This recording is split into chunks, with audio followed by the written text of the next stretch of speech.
I just had the attitude that, I don't need to talk to somebody about my issues. You're a man, you're not supposed to cry, you can handle it. People just, like, especially men, they don't talk about it, sort of bottle it up. So, oh, you'll be right, toughen up. The danger for myself is talking in my own mind and nearly bashing yourself up. They don't talk to their mates about the problems that they've got because they might get ribbed or bullied or called you're weak. Well, it's not being weak, it's being smart.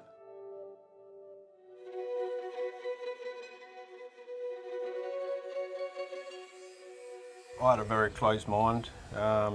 Get to counselling. I just thought, like, people with big problems. I was very independent. I can handle my personal problems. What am I going to talk about? I'm quite a structured person. Like, is there an agenda that we're going to talk to? I had that many problems that I didn't know where to start. But it makes a difference to the people around you and the people you love. I'd say I had relationship issues everywhere. A lot of my family members, mates. It was either go to counselling or be miserable.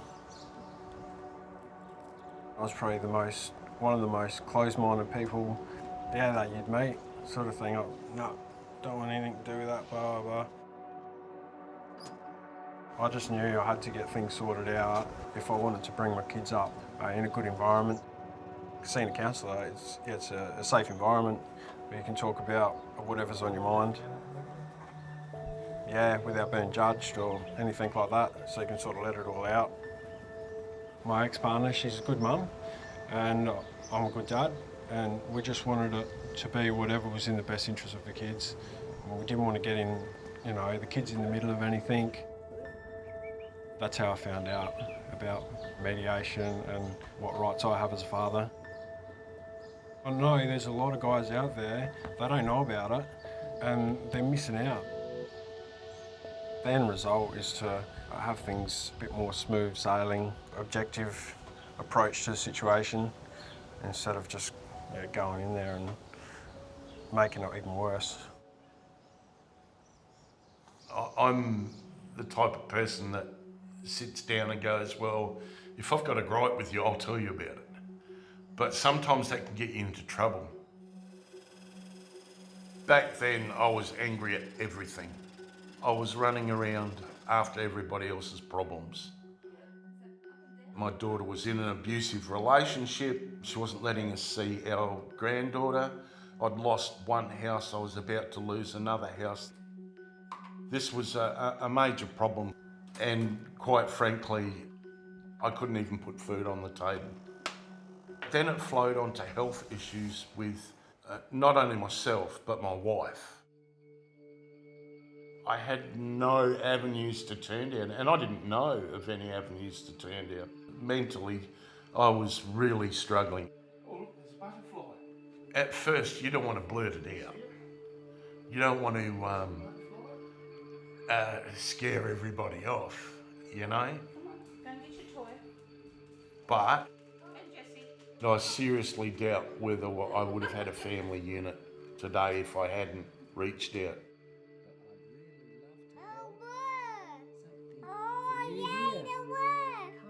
You can go into nearly some dark places, so I guess I'm here. I'm here. Yeah. I was in the best part of my life that I've ever been. We got engaged, married, set up a house. We had our first child on the way. What happened completely threw me. The passing of my wife through a pregnancy disease in her final trimester.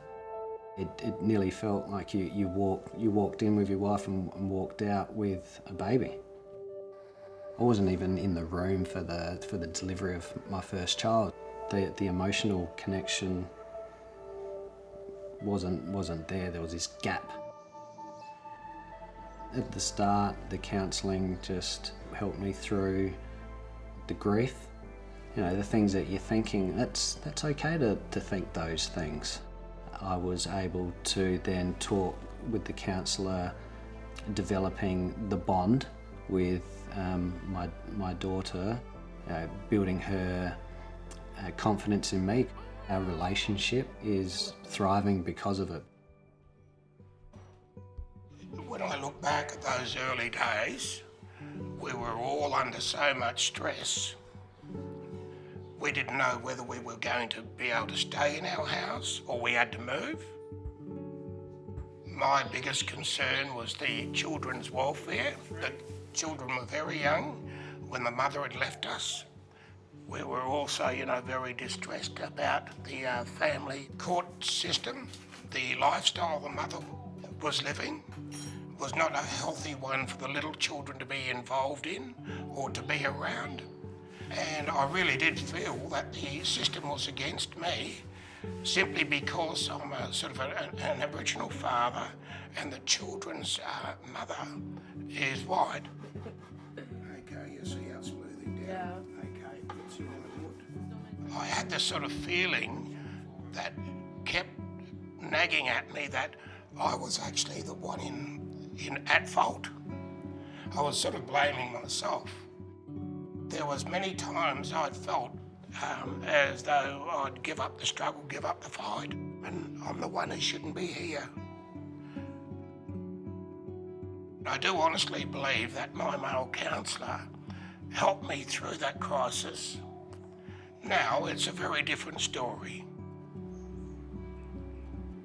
We never even knew about half the stuff that UnitingSA could help us with. I needed to step back from problems, not get involved in problems. And my counsellor's actually taught me how to do that. Well, it's not like you sit there and get told how to feel or told what to do. It is very much a conversation. It is educating yourself. I've taken that information and I've went ahead and I've acted on it and followed it through. You can't help anyone properly unless you sort of help yourself, I think. It changes you. You don't realise how much things are weighing you down until really after the sessions. You do literally feel lighter. I'm a lot more calm. I'm better with my kids and my relationships have improved, like, massively. Our lives have totally changed now. We've worked ourselves out financially. We've been looked after by the family courts.